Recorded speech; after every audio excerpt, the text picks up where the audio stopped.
There is a place that is spoken about only in whispers, a dark area that spawns the beginnings of urban legends, a place where anything can happen and usually does.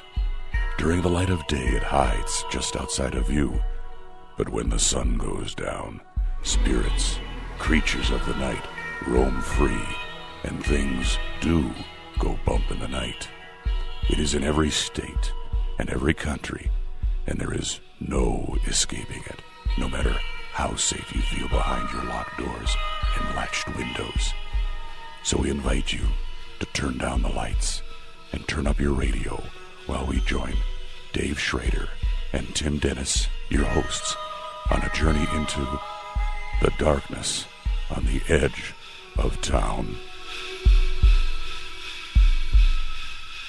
Hello and welcome. It's Wednesday. You're tuned into the best in paranormal talk radio. This is Beyond the Darkness. I'm your host, Dave Schrader. Along with me, Mr. Tim Dennis. Hey, Tim. Hey. Got a great show lined up tonight. Tomorrow night, Nick Redfern is back. It's been a while since we've talked to Nick. Yeah, it has. And this is a show, especially following up on yesterday's show with Raven. Mm-hmm. I know your interest in conspiracies and secret societies runs deep. Oh, yes. And Nick Redfern's new book, Secret Societies, The Complete Guide to Histories, Rites, and Rituals. So we're going to be talking with Nick tomorrow. It'll be fascinating to hear the background on some of these groups. And is there any truth to how powerful members of these groups are? I'm just curious. We'll have to dig into this. Then, and I hope I'm pronouncing this right, Avia Bell Moon will join us on Friday. She's written a book called Spiritland and talks about the many different ghostly encounters she's had, including, check this out, she's received phone calls, voicemails, texts, and more from the dead. Yeah. So we'll talk about that, plus a brand new Theater of the Mind, and that takes place this week. And if you missed it yesterday, we've got a brand new edition of True Crime Tuesday. It's available. T.A. Powell, our guest, Lords of the Harvest, a true crime investigative memoir. And this reads with such a twist and turn to it, Tim. I mean, that was a great interview. There was so much going on. My mind was ready to blow. It's like a 700-page book. Yeah. We were trying to cram it all in 60 to 90 minutes. We went almost 2 hours with this woman.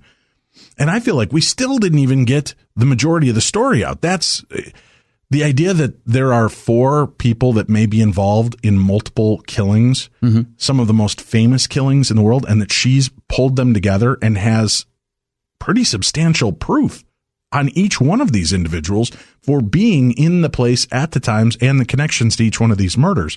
It was fascinating. Very much so. Yeah. Lords of the Harvest. So that was on Tuesday. If you missed it and you want to sign up, you can just go to darknessradio.com, click on the True Crime Tuesday banner. It'll take you right to our Patreon page. You can sign up. It's only $5 a month, just $5 a month. That's $1.25 per episode to get the best in true crime talk radio. Plus, you get 90 minutes to 120 minutes every week delivered. Yeah. Yep. And this is new too. We've got to keep making sure we mention this. There is a Patreon app. So it's very easy to use and stream it from your phone. Because I've gotten a lot of people are like, how do I download it? I want to take it with me on the go. Get the Patreon app. It's free. Oh, I had it's very easy to use, right? And you can have it right on your phone to listen to our show and any of the other great programs that Patreon offers. But for $5 a month, only $1.25 per episode gets you 90 to 120 minutes of brand new programming every week. And Tim and I are talking, we may start resurrecting the dead on our own, bringing back older episodes and releasing 1 or 2 of those a month from the beginning of True Crime Tuesday 4 or 5 years ago. So you may get a bonus episode every month as well from our archives. So keep checking it out. Sign up for it now. And again, it goes a long way to help out your buddies here. With all the work we do and everything behind the scenes, the $5 goes to pay for the podcast, the production, editing, the studio that we have to use for this, all of our costs. And that's the only way we could bring it back to you. And so many people, we're almost at 700 people now that have signed up. Let's keep building on this. Our goal in this first wave is to get up to 2,500 people. We'd love for you to join us and help us cover the costs of doing this and continue to bring you great true crime programming. But tonight, Tim, is a night of paranormal adventures. Are you ready? I'm ready. Paul Adams is our guest this evening, discussing his book, The Enigma of Rosalie, Harry Price's Paranormal Mystery Revisited. And Paul Adams was born and grew up in southwest London. Through an eclectic mix of children's fiction, Hammer films, and visits to haunted houses, he's been interested in the cyclical research and the paranormal now, Tim, since the 1970s. That's a lot of commitment to focus. Boy, is it ever. Personal experiences in both public and private home circles also created a very specific interest in physical mediumship and similar seance room phenomena. He's written articles on mediumship for Psychic News and Paranormal Magazine. He's the co-author of the Borley Rectory Companion and Shadows in the Nave, a guide to the haunted churches of England, as well as Ghosts and Gallows, an account of true crime cases and the paranormal. We will definitely have to have you visit with us on a True Crime Tuesday. Paul Adams here this evening with The Enigma of Rosalie. Thank you for joining us. Good evening. How are you? I'm very well, thank you. Very well. That is fantastic. This is, boy, you've really made a commitment to your life to research and put yourself into these situations to try to understand what it is that's going on. What was the interest for you in the paranormal to begin with, Paul?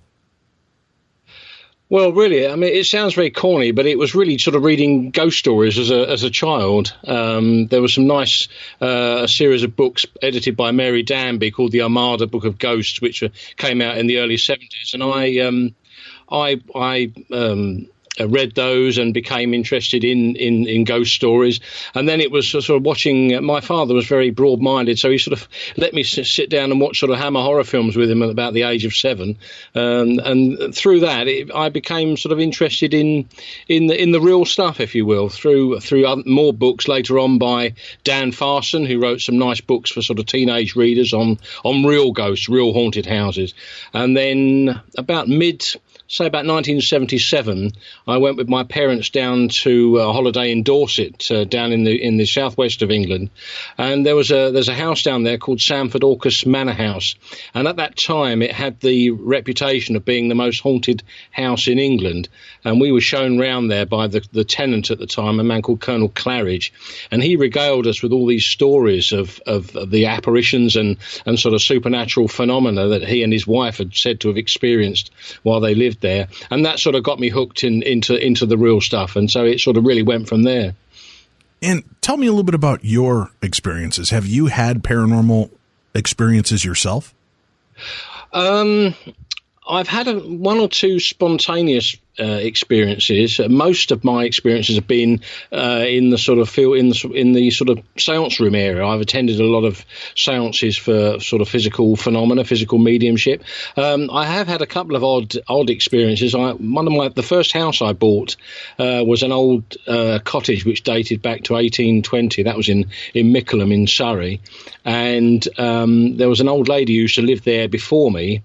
And one day when I first moved in, I'd been in there about a week, I went downstairs into the sort of basement area, and there was a really overwhelming smell of candle wax or candle grease, just as if somebody had blown out a candle. And I hadn't; it was all electric light. And that smell sort of recurred now and again while I lived in there over a period of about 6 years. That was pretty odd. And I've had some other odd things at a place called Mount Fitchett Castle, which is out near Stansted Airport, at the sort of north of London, and there was myself and my children, we were there, and we sort of came over a bit funny in this one particular room. We all sort of had odd. I felt nauseous. My children felt unstable on their feet. One of my daughter felt she was sort of being pushed in the back. So it was quite weird. It was just in one area, and then when we moved into another room, it went. So so I've had a few odd things, but I've never actually seen an apparition or anything like that. Not yet, anyway. Can you tell me, before we dig too deeply into the Harry Price book and phenomena, I'd like to know, you've been to some of these physical seances, these physical mediumship seances. That's was right. The stuff that drove Harry Houdini crazy. And that's right. I've been invited to a few, and I was I really wanted to go. There was one that took place in Vegas last year.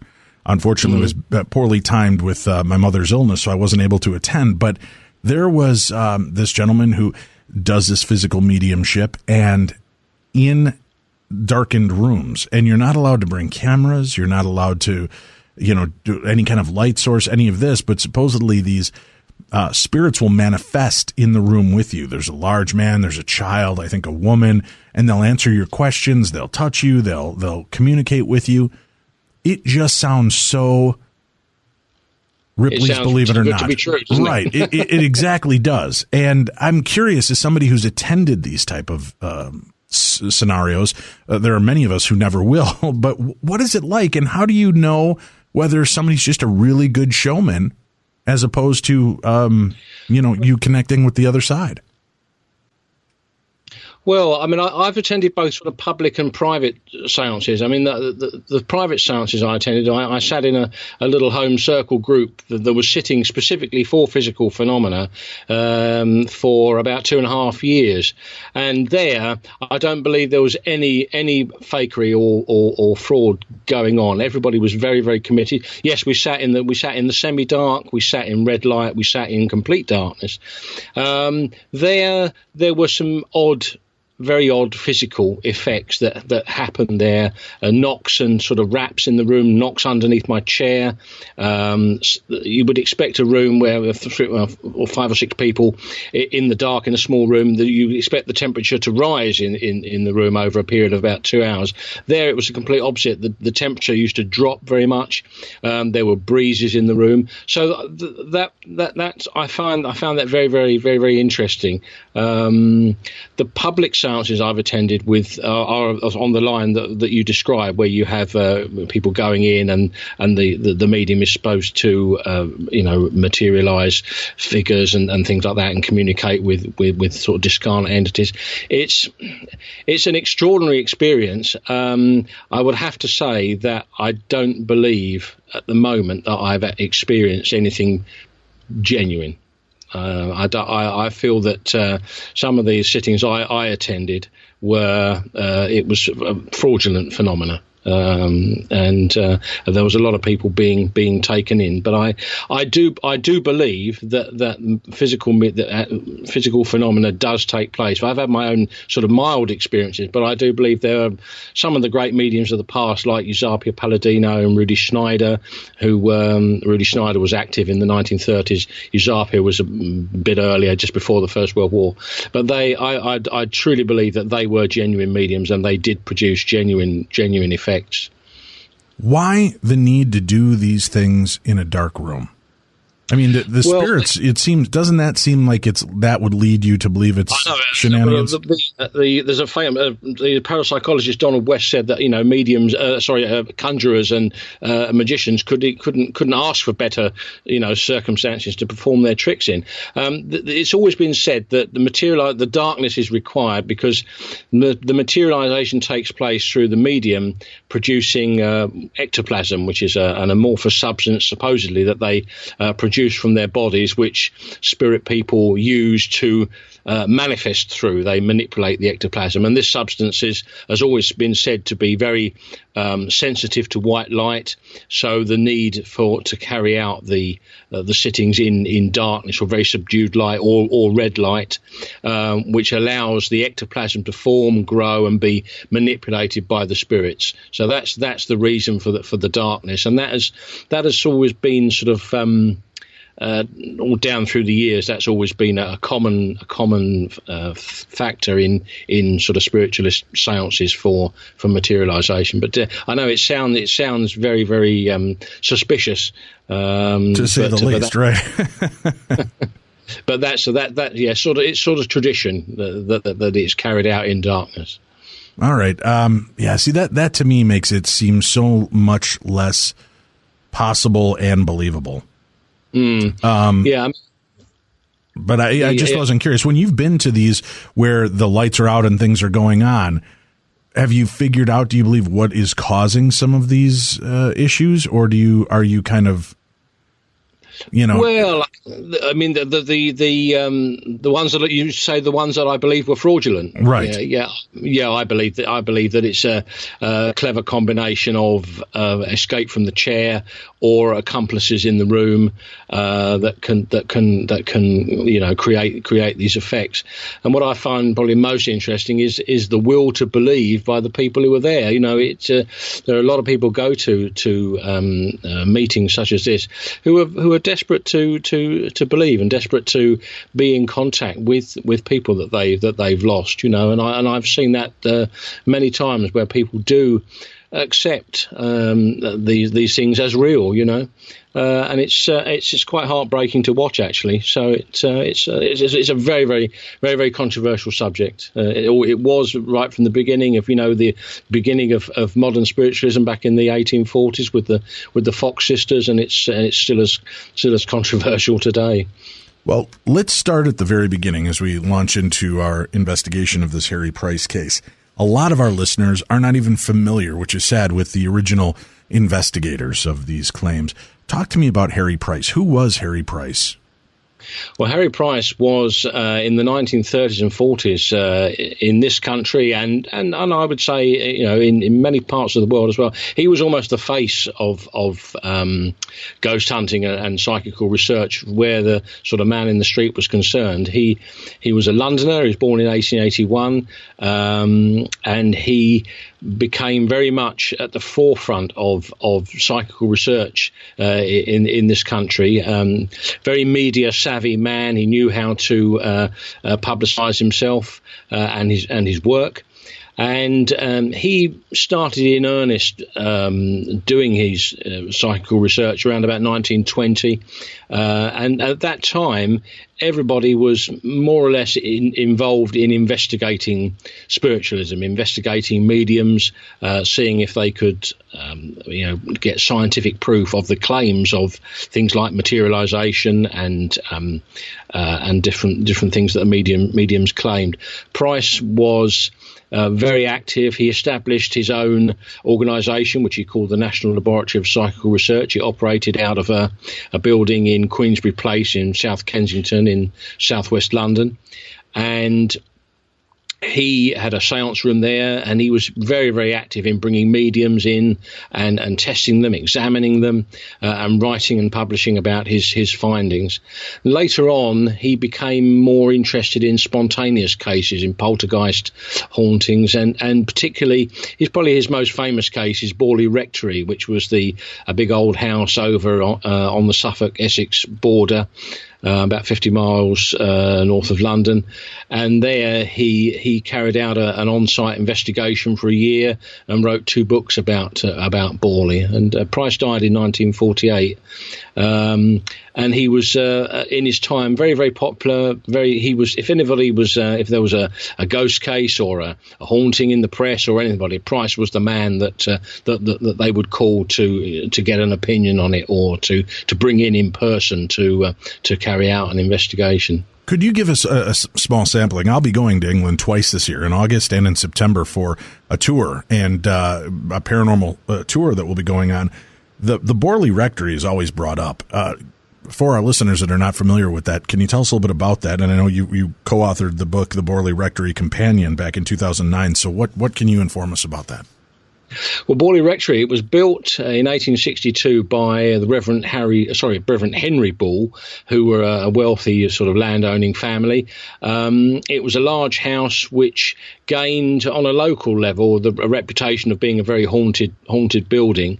And in about 1929, it sort of hit the public consciousness through newspaper headlines. The rector, Reverend Smith, and his wife claimed that the house was haunted, and they called in the newspapers, who called in Harry Price, and he did a small investigation then. And over the years, various incumbents in the rectory claimed that they had seen the apparition of a nun. They had heard footsteps. There had been strange lights in the building. Servant bells had rung unaided, and eventually Price went there in 1937 and carried out a year-long investigation. He had people come in and spend time there, holding vigils and sort of looking around to see if they could experience things. And then he wrote a book about Borley in 1940 called The Most Haunted House in England. But by then the house had actually been destroyed. It caught fire in 1939 and was sort of badly damaged by fire, and it was demolished in 1944. So the site, there's actually the building does not exist anymore. It's a sort of a private garden, but the Borley Church is there. Borley is a very small village, but since that time there have been people who have claimed to have still seen ghosts and apparitions and things in the area, in the churchyard. So it's become one of England's very famous, probably the most haunted, probably the most famous case of haunting in this country for sure. Fascinating. All right. Now, the new book is The Enigma of Rosalie, Harry Price's Paranormal Mystery Revisited. Let's set the stage. Talk to me about this case and how it became known to Harry Price. Well, it's actually quite closely connected with his Borley investigation. In May 1937, Price took on a lease of the rectory building. It was empty by then, and he decided that he would carry out an on-site investigation. So, being sort of frightfully British, he put an advertisement in the Times newspaper for advertising for people to join a rota of observers who would go down in their free time and spend periods of time investigating the building. And while this was going on, he did a radio broadcast in early November 1937 about haunted houses for the BBC, and it was about Borley Rectory, although it wasn't, the actual location wasn't revealed at the time. And subsequent to that, there was an article that he wrote for the Listener magazine, which talked about the investigation. And Price used a very singular phrase. He said, "I can guarantee you a ghost at this house." And about a month later, he received a telephone call from a lady who said that she'd read the article in the Listener, and she said to him that she could also guarantee a ghost, but it was a very much more tangible experience. She said that they held a séance circle, met at her house in London every week. And at that meeting, the materialized child appeared, a child named Rosalie, who had died at the age of 6 in 1921 of diphtheria. And they were materializing Rosalie every week for the benefit of her mother, who was a widowed French woman. And the caller, who Price only ever describes as Mrs. X, he never ever names her in his published works, she invited Price to attend a séance and experience the materialization of Rosalie for himself. But there were conditions attached. He could write about his experience, but he was not to reveal who the people were. He was not to give any indication of where the house was. There was to be no follow-up investigation. It was literally a one-off chance to experience this phenomenon. And initially, Price was very sceptical. He had all sorts of people coming to him over the years with outrageous claims for this and that. So he was initially undecided. He was quite sceptical. But he happened to have lunch on that day with Richard Lambert, who was then the editor of the Listener. And Lambert encouraged Price to go ahead. He said, "You must at least go and see what this is all about." So Price did decide to go. So he made an appointment and he went along, and that's how the case of Rosalie first sort of entered Price's life. Those are pretty massive claims. Definitely. Oh, yes, definitely. And also, they said that he would be able to control the seance in any way that he liked. The only stipulation was that he was not able to carry out a follow-up investigation. So, yes, it was. Even Price says, because he later on he published an account of this in a book called 50 Years of Psychical Research, which came out in September 1939, just before the war started, and he said that even he was amazed at the people would allow him to do these things. So yes, it was astonishing claims, definitely. The type of claims he was used to going into, and these kind of wild environments and big stories. Did he feel that the majority of paranormal experiences were mistaken, that they were, that there were scientific explanations for them? Well, he had exposed a lot of fraud. I mean, he was known as the sort of terror of the mediums.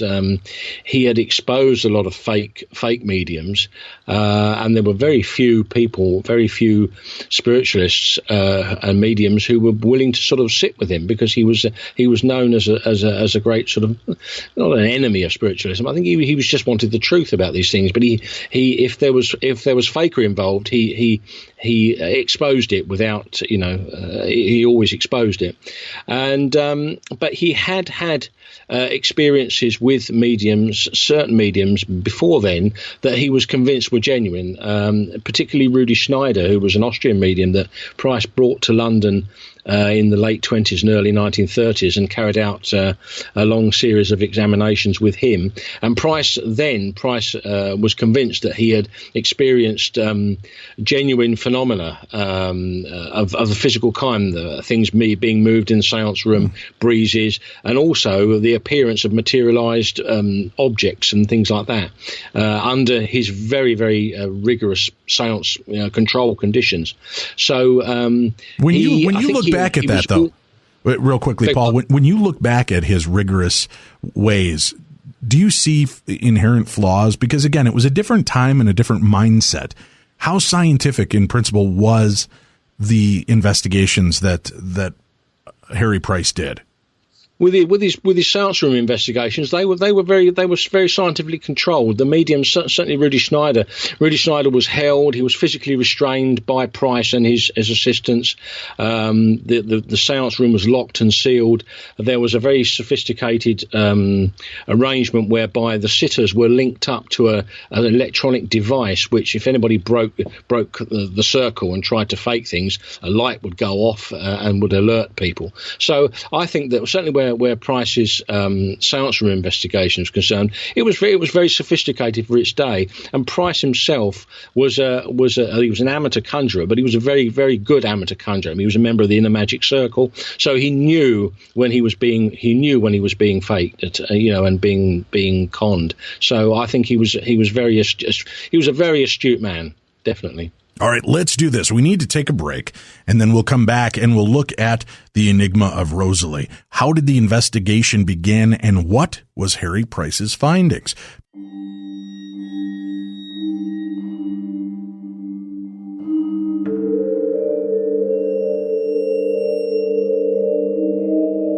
Beyond the darkness.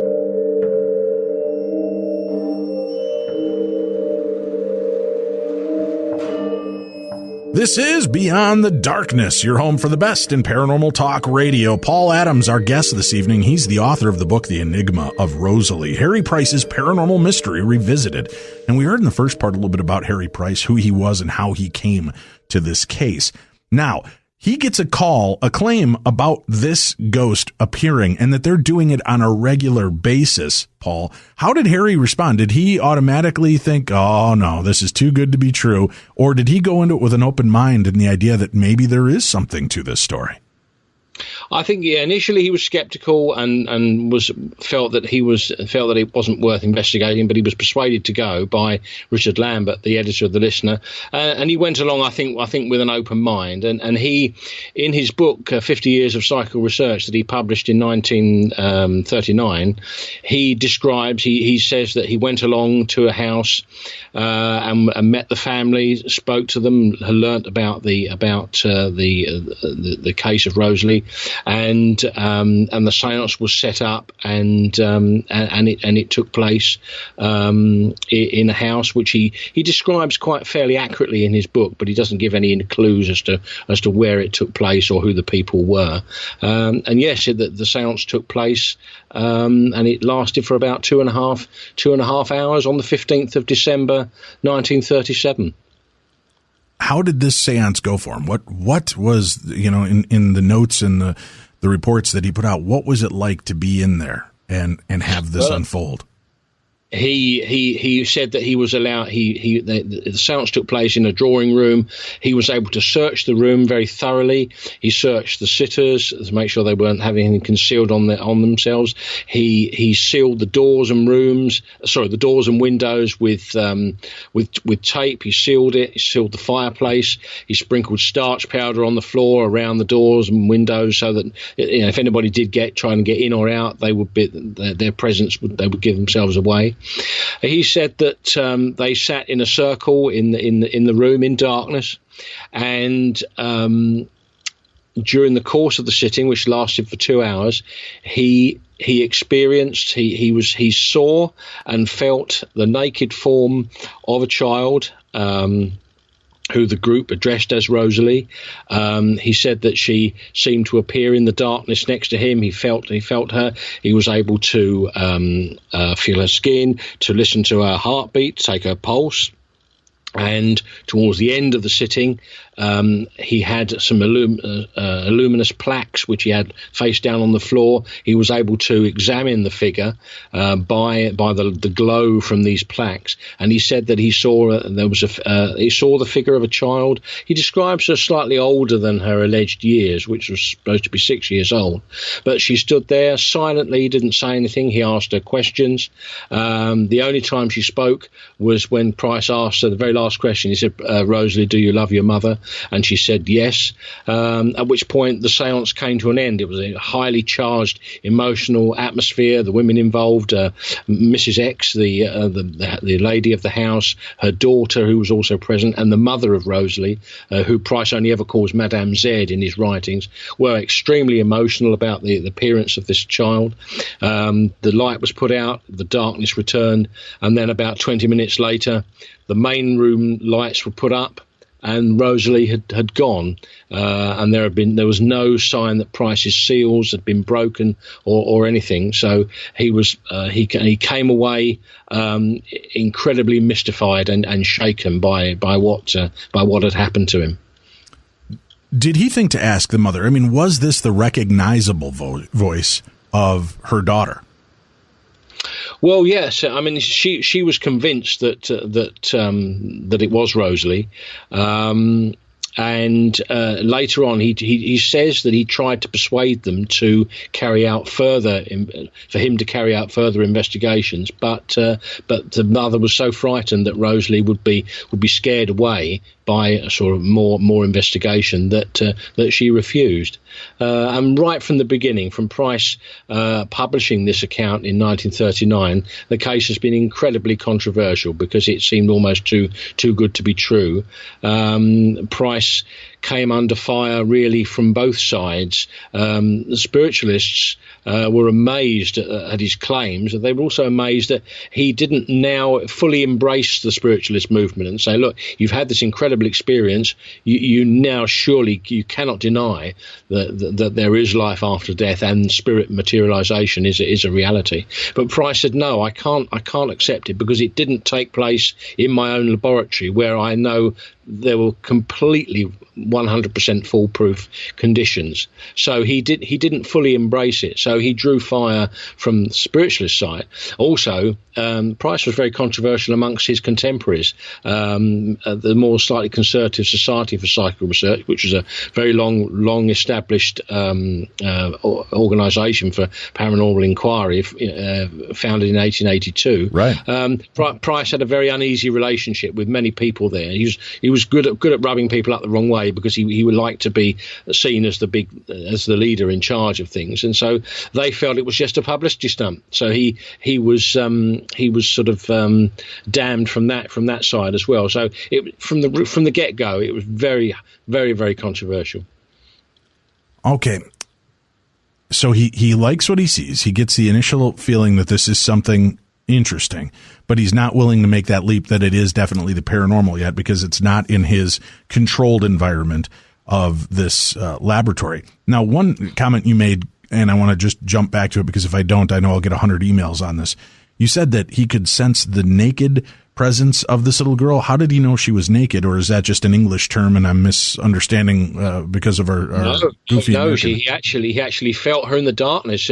At one point in the séance, Mrs. X said, "Do not speak. Rosalie is here." Price says that he could sense in the darkness that somebody was standing next to him. He reached out and he made contact with a solid naked figure, which he examined. He touched with his hands, estimated the height in the darkness. He took he held the arm and took the pulse. He listened to the chest, and later on he actually saw the figure using these luminous plaques, which gives a sort of a soft glow in the dark. And so he actually said that there was a naked figure standing sort of right next to him amongst this circle of sitters. So, and she just stood there while he took all these measurements. So she wasn't. That's right. Yeah, he said that she didn't move.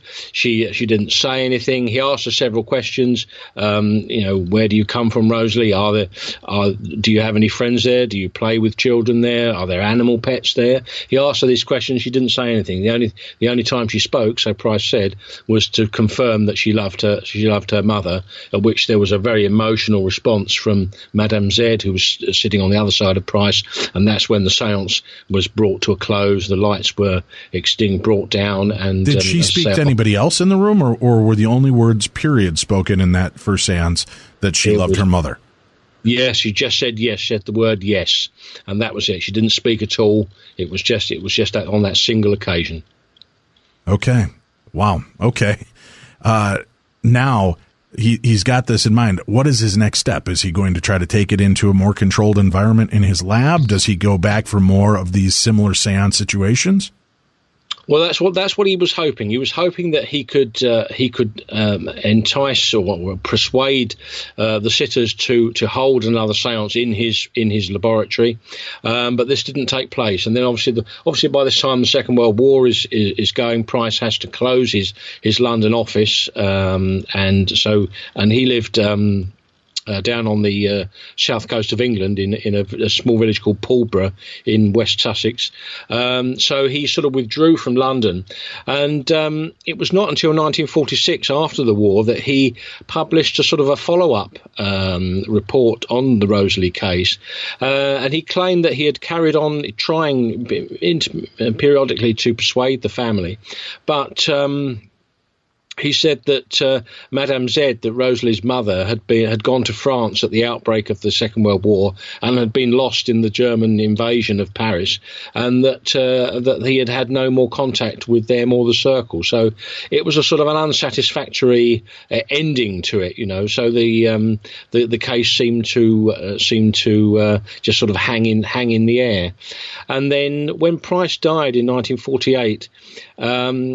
His work at Borley Rectory was sort of critically examined by members of the Society for Psychical Research, and Price was he came out very badly from it. They said that he had faked stuff at Borley Rectory, that he had committed fraud himself, that he had elaborated on things, and as a result of that, a very critical report was published in 1956, which really was very damning against Price. He lost a lot of posthumous sort of credibility, and not surprisingly, such an outrageous claim as Rosalie was also looked on in the same way. And two members of the SPR, Eric Dingwall and Trevor Hall, wrote a book called Four Modern Ghosts, which was published in 1958, and in that they took Price to task over the Rosalie case and claimed that no evidence existed to support Price's claims that he had attended the séance and that the things had happened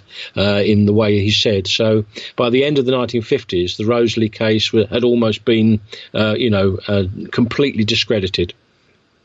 Well, discredited from outsiders, right? It wasn't like anybody ever came forward and admitted that there was fakery or shenanigans going on behind the scenes. Not at that time, but as the case developed in the early 1960s, a man called David Cohen, who belonged to the Manchester Society for Psychical Research, which was Manchester is a city in northern England. He became very interested in the case of Rosalie, and he tried to do his own investigation to see if he could find out where this house, where it was that Price had said he'd gone to, and he tried to find information that would lead him to try and solve this case and sort of clear Price's posthumous reputation. And he eventually, in 1965, he published a book called Price and His Spirit Child Rosalie, and in that book, he gave a reward of what then was quite a large amount of money, £25, for information for people, to try and find out if people knew where the house was. And subsequently, at the same time, other people were involved in trying to sort of investigate this place. And amongst Harry Price's papers and all his letters and correspondence, which were bequeathed by him to the University of London, some letters were found which seemed to support that he did make an appointment and go to a séance on the 15th of December 1937, as he said he did. And there was one particular letter, which is the letter actually replying to Mrs. X and confirming the appointment. Now, unfortunately, it doesn't give the address, but it gives a name, a Mrs. Mortimer, that Price had typed onto the letter. So there was a sort of a clue, But surprisingly, David Cohen, who'd made the appeal for information, he received a letter. It was dated April 1966, postmarked London, and astonishingly, it purported to come from Rosalie herself. The writer said that she was in fact Miss X, the daughter of the household. She had attended the séance in 1937, and that the whole sitting had been a clever fake. It had been fraudulent. The father, Mr. X, her father, had got into debt. He had borrowed money from Madame Z, a friend of his, and when he had been unable to pay it back, he decided to create these series of fake séances because he knew that Madame Z was devoted to the memory of her child who had died previously. So it was a scam basically, and that Madame Z went along with it until the point one day when some wrong information was given during the course of these fake séances, and Madame Z became suspicious, and she asked for a full investigation, and obviously Harry Price was the man to call in. So this was the reason that Price had been asked to attend the séance and almost sort of give an investigation and sort of clear the family name, that there wasn't anything going on. So it was an extraordinary letter. Even more extraordinary was the way that the writer said that she had faked the materialization. She had actually played the ghost herself. They had made her, said she was about 12 or 13 at the time. They had made her up to look older, so she played a teenage version of herself. Then in the darkness, she had taken off her clothes and pretended to be the naked ghost of Rosalie that Price examined, and then she had got dressed. And when the lights came up, she was obviously back to her teenage form. So it was an incredible document, and extraordinary claims, and even that. But then people thought that was a hoax in itself. It seemed almost too good to be true. So it was an extraordinary about turn, you know. So that was really how the case was left. Until this was the sort of early 70s we're talking about now, until the time that I started working on this book, that was how the case of Rosalie had been left. It was this strange enigma, you know. Did it leave Harry Price solely, do you believe, in all honesty, or the believers of Harry Price and the followers are going to always believe what Harry wrote, and those that don't will never, and that, you know, nothing's really ever changed? I think Price was definitely initially he was very shaken by it. I mean, there were 2 or 3 people who saw him the following day in his office, and he was very, very shaken. He was talking about his experience, and initially he was very he didn't know what to take. He couldn't really explain it because he was he was very, very clued up on seance room fraud and things like this. So. But I think later on he had the feeling that possibly he had been duped, you know, and I think later people admirers of Price who tried to sort of not just clear his name, but to find more information about the case. I think they just really wanted the truth, you know, that if Price had been duped, well, that was it. But it would be nice to sort of close the case, you know. In your opinion, after looking through all the information, do you believe that Price was duped, or do you believe that something did happen and other people are trying to affect the history with false stories? Well, I mean, I started to look at this case. I mean, originally when I started writing the book, it was really to sort of bring together all the information and write a history of it. But there was always in the back of my mind, there was always a hope that I might be able to track down who these people were, you know, and find out who they were and where the house was that he went. So yes, the bottom line is that I know that Harry Price was duped, and that the seances were fake. And extraordinarily enough, the letter that he received, that David Cohen received in 1966, was actually from the people who held the seances. So it was an extraordinary revelation that I have actually managed to find out who the people were and where he went. So in many cases, Harry Price is vindicated. He did go there, did experience, the seance did happen the way that he described it. But unfortunately, it was fraudulent, I'm afraid. What a shame, right? And here you've got such a brilliant mind and a guy who wanted to shed light on the real paranormal, and here he gets one of the most amazing cases, and it's, again, one of the cases of if it sounds too good to be true, it probably is. Yes. I think he but Price was a man who never shied away from controversy. He was always willing to sort of stick his neck out, and he did. I mean, some of the things he did were outrageous for sort of publicity value, you know. But I do believe that he had a genuine desire to find the truth about things. Certainly, where mediumship and materialization and things like that were concerned. So yes, it was an extraordinary case. I mean, I've said at the beginning that he was a very, very knowledgeable man, but he was still capable of being duped. You know, still human. So, right. You know, the story. But the basic of the book is really the history of the case, and also my own investigations. You know, it's a bit like a detective story in actually how I managed to find all the evidence and bring it all together to come to these conclusions. You know, did Harry Price continue investigating up until his death?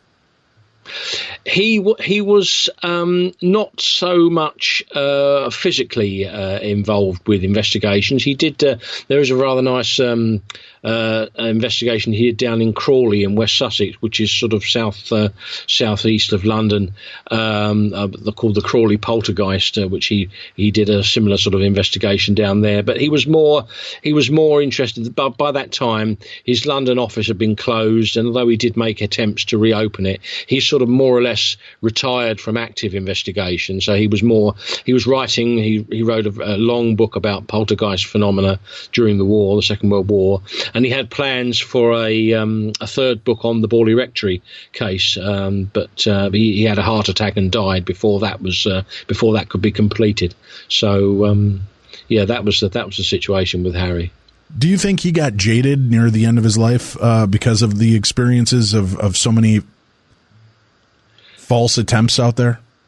I think yes. I think he tended to. I think he lost his critical, that zeal, that critical factor. In the early days, I think he was very much wanting to find the truth, and I think again and again he came across. He was always looking for another Rudy Schneider, but in the end, I think he became a little bit jaded, as you say, and I think he more or less realised that he was more interested in the publicity for himself than trying to find the truth. I think some of his later books did lose that critical factor that his earlier writings had. The poltergeist phenomena, what did he believe was really behind it? Poltergeists were a favourite of Harry. He seemed to find poltergeists wherever he went. I'm not sure whether he believed they were entities or whether he believed they were some sort of manifestation, caused by us. But he was certainly fascinated with them. He say Poltergeist Over England, published in 1945, was his longest book. So he was very much interested in them, and investigated several places where poltergeists were said to take place. There was a famous one in Battersea in London in the 1920s, which got such a notorious name that the police had to hold back the crowds, on horseback while Harry did his investigations inside the house. And what was he finding in these cases? I mean, was he able to find scientific explanations for most of the phenomena, or was it again? Because it wasn't in his controlled environment, he would never go officially on the record to say he thought it was paranormal. I think it was that sort of case. I mean, I think it was a sort of mixture of the two. He certainly believed that these things happened, and certainly at Borley Rectory, he was convinced that there were poltergeist phenomena took place, But in other cases, it was a case of there was that he felt that it was not what it had appeared to be, You have an amazing country full of history, rich history, and so much paranormal activity. Why do you think there are so many claims from your area of paranormal phenomena taking place? Well, I think, as you say, even, the British Isles has a sort of a rich history to it. I mean, I do sort of believe that a lot of hauntings and a lot of sort of psychical things are, we talk about the stone tape theory, don't we, of the way that things can be imprinted on the environment and then played back in the presence of suitably sort of receptive people. So I do think that the fact that a lot of buildings and a lot of places have that sort of rich history, that might be something to do with it, But I'm sure there's a lot of good stuff going over on your side of the pond as well. Well, your country's certainly much older than ours as well, which probably bodes for the amount of activity you have take place. Yeah. Definitely. Are there places that you're interested in that you want to examine for yourself when it comes to claims of the paranormal now? I'm always interested in. I'm more interested in the seance room phenomena. That's me personally. I'm sorry. In the what? The seance room. Okay. In the seance room stuff. So I'm always interested in trying to sit with mediums and try and experience that. So that's one of my main preoccupations. Do you feel that there have been some that have made legitimate communication for you? I've had, yes. Yes, I've sat with people who have given me some very good clairvoyance and that sort of information that I felt would be very, very difficult to come across, normally. So yes, I do believe that I've had some things like that, and I'm always interested in exploring that area more, The research you've done and the work you've looked at and checking out this Harry Price story to kind of go deep into it, how long did it take you to flesh out all the information to put into this book? I started the book at around, it took a long time. About 2008 was when I started it. But I haven't been working on it solidly. I've been doing other things since then. So it's sort of a case where I would get to a certain stage and then I had to sort of drop it and then I would pick it up again. So yeah, it was nearly 10 years.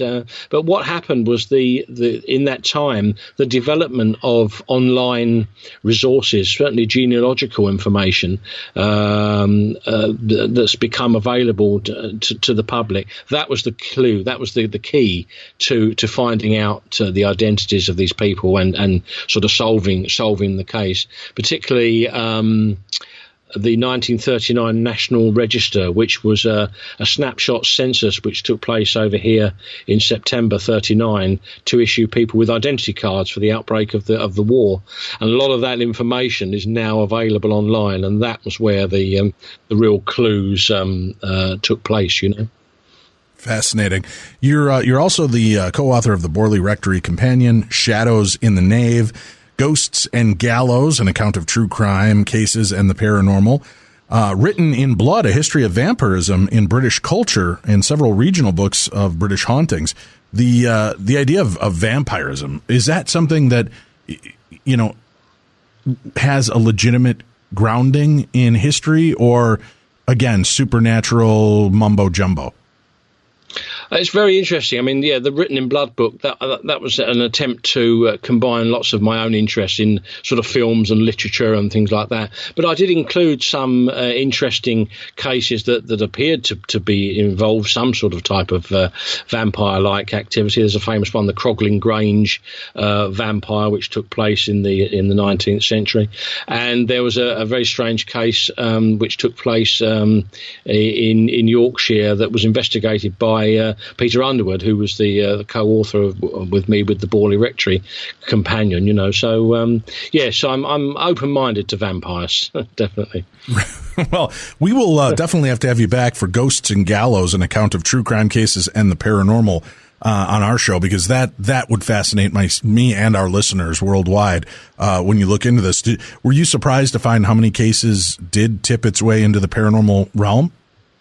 Yes, there was some nice ones there. There was sort of Jack the Ripper and things like that. The Robert Lees, the medium, who claimed to have sort of knew who Jack the Ripper was, and lots of sort of haunted prisons and some psychic detection type cases. So yeah, it was very interesting, and I found it. There was some good things there. Yeah, definitely.